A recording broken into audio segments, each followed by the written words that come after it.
In American history, there's also another important story to tell about how upward mobility really works. In part, this is the complement to the rugged individualist story that we all know so much about, and some of you have obviously lived. It's about communities that are ecosystems of opportunity. As Eric Schmidt knows so well, the personal computer revolution needed more than one or two people in a garage. It needed Silicon Valley, networks of public and private universities, investors, competitors, collaborators.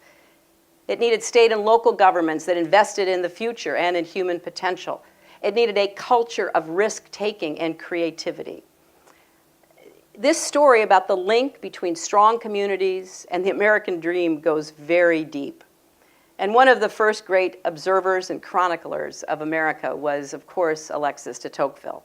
He traveled across that new country of ours in the 1830s, learning everything he could about this radical idea called democracy and the men and women who made it work.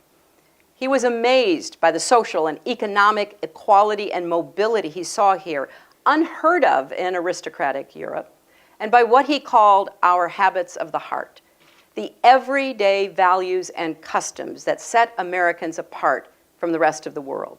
He found a nation of joiners, clubs, congregations, civic organizations, political parties, groups that bound communities together and invested those famous rugged individualists in the welfare of their neighbors. This made America's great democratic experiment possible. Talk about a big idea. We see that where the fabric of community is strong even today, places with a vibrant middle class, two-parent families, good schools, unions, churches, civic organizations, places integrated across class and racial lines, that's where we still see upward mobility in America. It's not about average income. Researchers point to cities with similar affluence, like Atlanta and Seattle, that have markedly different rates of economic mobility.